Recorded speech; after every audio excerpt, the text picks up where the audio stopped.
चलिए बच्चों, आज है एक्सरसाइज 12.2 का question number 8। Okay, a horse is tied to a peg. Peg, you know, खूंटा इसको कहते हैं उर्दू में, या उर्दू पर कीच माना मेख। उसके साथ एक घोड़ा जो है बांधा हुआ है एक स्क्वायर ग्रास फील्ड में। ठीक है, वही कह रहा है सवाल। a horse is tied, tied means बांधा हुआ, to a peg at one corner of a square shaped grass field। ये आपके पास ग्रास फील्ड है ये, लेकिन स्क्वायर शेप किसको कहते हैं? जिसके चारों साइड बराबर होंगे। और याद रखना चाहिए स्क्वायर के कुछ फीचर्स होते हैं। Square banana, square is a closed figure, four sided figure, जिसका हर एक एंगल इसका 90 डिग्री होता है। इसका हर कोई एंगल जो है वो 90 डिग्री होता है। इसके एक कॉर्नर पे घोड़ा जो है बांधा हुआ है। आपको बोलना है वो कितना एरिया को ग्रेज करेगा, और उसकी रस्सी जो है the length of the rope is 5 metre. 5 metre जो है वो रस्सी की लंबाई है। यहां पे ये घोड़ा जो है बांधा हुआ है। Here is the horse tied to a peg. 5 metre is the length of what? Length of the rope. तो मुझे बच्चों बताओ, जब ये घोड़ा घूमेगा तो सेक्टर बन जाएगा, अगर आप गौर से देखोगे। लेकिन आपका सवाल होगा, सर सेक्टर जो है वो स्क्वायर में थोड़ी बनता है, सेक्टर कहां पे बनता है? सर्कल में। आपका ये सवाल होगा ना, you will ask me, sir हम सेक्टर किसको कहते हैं? ये हमारे पास दो रेडिये और आर्क ऑफ द सर्कल के दरमियान जो एरिया आता है। लेकिन अगर आप देखोगे ना, यहां पे मैं आपको ये चीज क्लियर करता हूं। अगर एक घोड़ा यहां से घूम के आएगा, बाहर चला जाएगा, किसके बाहर चला जाएगा? ग्रास फील्ड के बाहर। यह क्या फील्ड, ये यहां से घूम सकता है, ये यहां से इधर इतने एरिया में ये घूम सकता है। लेकिन हमें सिर्फ एरिया निकालना है, घास कितना खाएगा, ये कितने एरिया में ये ग्रेजिंग करेगा। तो घास सिर्फ यहां से होगा, मेरी बात आई समझ? लेकिन इतना ये घूम सकता है, लेकिन यहां पे इसको घास नहीं मिलने वाला है। व्हाई? बिकॉज़ मेरा स्क्वायर शेप्ड जो है ग्रास फील्ड है, तो मुझे खाली इसका बनेगा। तो इसका मतलब यहां से सर्कल भी बनेगा ना। इसी सर्कल का एक हिस्सा जो है वो ये है, यहां से स्क्वायर का हिस्सा भी है, यहां से सर्कल का। तो ये आपका ये जो है यहां पे सेक्टर बन जाएगा। मुझे इस सेक्टर का एरिया निकालना, ये कितना ग्रेज करेगा। ग्रेज का मतलब क्या है? ये कितना एरिया में घास खाएगा। इस आउट ऑफ दिस फील्ड, जो स्क्वायर शेप्ड फील्ड है, इसमें से घास कितने वाले एरिया पे खाएगा। मुझे बताओ बच्चों, रस्सी की लंबाई क्या है? 5 मीटर। तो रेडियस ऑफ द सेक्टर भी 5 मीटर होगा। Are you getting my point? मैं लिखूंगा सिंस, सॉल्यूशन में यहां से स्टार्ट होगा। मैं लिखूंगा since the horse is tied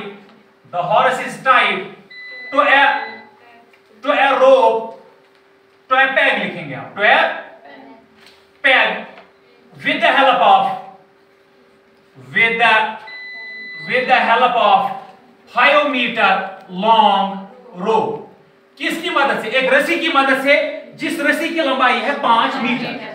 Therefore मैं कह सकता हूं, सिंस मैं लिखूंगा, फिर से मैं लिखूंगा लेंथ ऑफ रोप इज वही होगा radius of sector grazed by horse. बात क्लियर हो रही?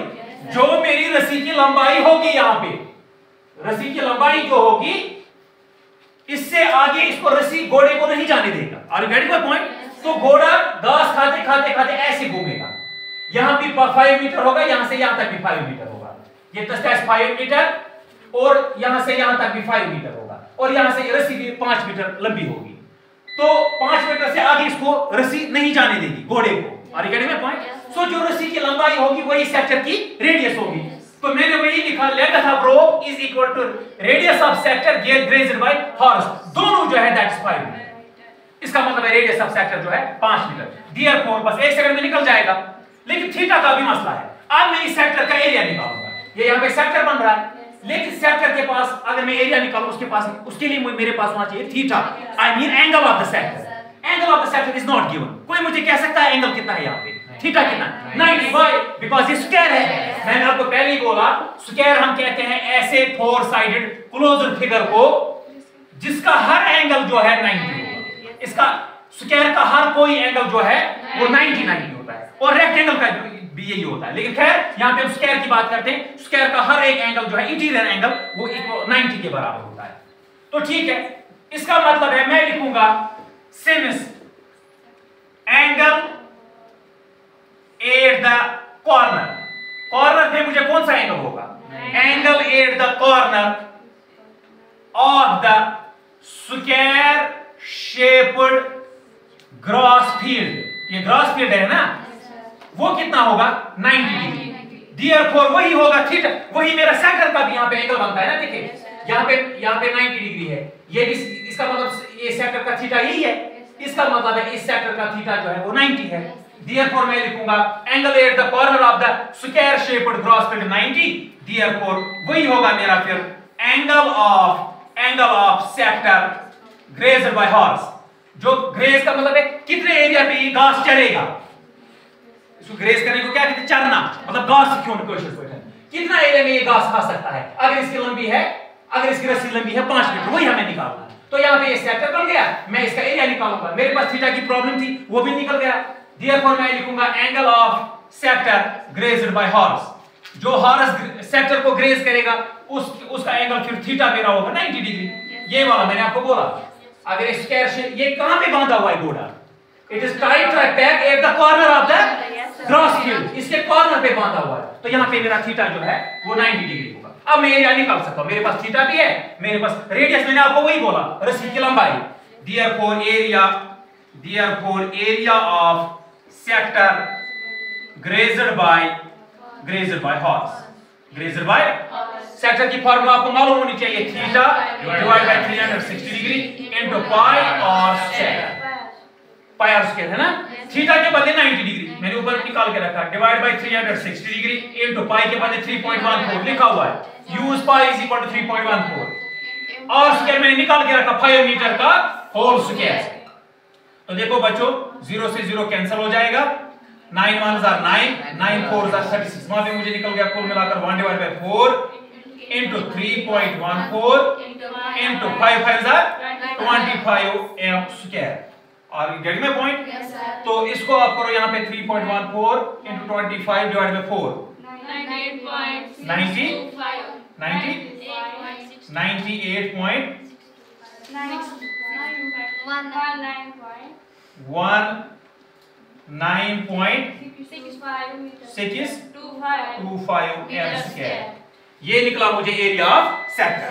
अब सवाल कहता है बच्चों, हो गया मेरा एक पार्ट, इसमें शायद दो पार्ट है। हाँ, मुझे पहला पार्ट था the area of that part of the field in which the horse can graze. कितना एरिया में हॉर्स ग्रेज कर सकता है। सुकुदा घास है, कुछ एरिया मीटर स्क्वायर से घास के 9.65 मीटर स्क्वायर से घास के। लेकिन अब दूसरे पार्ट में the increase in the grazing area if the rope were 10 metre long. अब कहता है अगर हम घोड़े की रस्सी को 10 मीटर लंबी करते हैं, पहले 5 के बजाय इसको 10 रखते हैं, बताओ फिर वो कितने एरिया कितना इंक्रीज होगा। यानी कि पहले अगर 19 पॉइंट कुछ में उसने घास खाया, अब कितना मीटर स्क्वायर में वो घास खाएगा। तो इसका मतलब रेडियस इसका चेंज हो जाएगा। मैं लिखूंगा ये दूसरा पार्ट है, सिंस मैं लिखूंगा since rope is increased from 5 metre to 10 metre, 5 metre to 10 metre, 5 metre से बढ़ा के इसको हम 10 मीटर करते हैं, ठीक है। Therefore न्यू रेडियस मेरे पास कितनी होगी, Therefore न्यू रेडियस मेरे पास होगी 10 मीटर, 10 मीटर। शाबाश। अब Therefore घोड़ा और आगे तक जा सकता है। मान लीजिए ये यहां तक था, अब घोड़ा यहां तक आ सकता है, अब यहां तक खा सकता है। अब ये नया सेक्टर मेरा बनेगा, लेकिन एंगल मेरा वही रहेगा क्योंकि घोड़ा वहीं पे बांधा हुआ है, सिर्फ हमने इसकी रस्सी को लंबी कर दी है। और गेटिंग माय पॉइंट? तो ग्रेजिंग एरिया जो है मेरा बढ़ जाएगा। तो अब मेरा नया सेक्टर बनेगा, उसकी रेडियस होगी 10 मीटर और कोई नॉर्मल मसला नहीं है, फार्मूला भी वही, सब थीटा भी वही। Therefore area of new sector, अब मेरा नया सेक्टर बनेगा। Therefore area of new sector grazed by the horse, by the, बताओ बच्चों फार्मूला वही, theta divide by 360 degree into pi r square. सिर्फ मेरी इस वक्त रेडियस डिफरेंट होगी, पहले 5 थी अब 10 है। अब मैं करूंगा कम, थीटा के बदले वही 90 degree divide by 360 degree into pi के बदले 3.14 इनटू आर स्क्वायर, इस बदले 10 मीटर का होल स्क्वायर। 0 से 0 कैंसिल, 9 1 are 9, 9 4 are 30। वहां पे निकल गया 1 divide by 4 into 3.14 into 10 10 are 100 m square. यहां पे कसर 2 2s are 4 और 2 50s are 100। फिर से कसर 2 1s are 2, 2 2s are 4, 2 5s are 10। यहां पे कुल मिला के मुझे निकला, मैं लिखूंगा यहां पे 3.14 into 25 m square. m square वहीं पे है, m स्क्वायर खत्म नहीं, इसको जरा करो, 78.5 मीटर स्क्वायर निकला मुझे नया एरिया नए सेक्टर का। अब जो है घोड़ा जो है यहां तक खा सकता है, अब यहां से कितने मीटर स्क्वायर अब घास चढ़ सकता है? 78.5। लेकिन अब मुझे इस सवाल नहीं पूछता कितना और खाएगा, दूसरे का मुझे कहता है इंक्रीज कितना एरिया में, यानी कि एरिया में कितना इंक्रीज आएगा। पहले उसने खाया 19 मीटर में, अब वो एरिया में चेंज कितनी आ गई, इंक्रीज कितना एरिया हो गया। देयरफॉर मुझे माइनस करना है और कुछ नहीं, मैं करूंगा काम। अब ये मैंने पूरा निकाला, पुराना वाला लेकर अभी जो दूसरा है इसमें पुराना वाला भी है, इसमें पहला माइनस करूंगा तो ऊपर वाला बच जाएगा। इंक्रीज कितना हो गया? Therefore increase in grazing area, increase in grazing area में कितना इंक्रीज आ जाएगा? 78 से ही 78.5 metre square minus 19.625 m square, minus करो 8.875 मीटर स्क्वायर। ये मेरा एरिया इंक्रीज हो गया जब मैंने रस्सी को 5 मीटर से 10 मीटर कर दिया।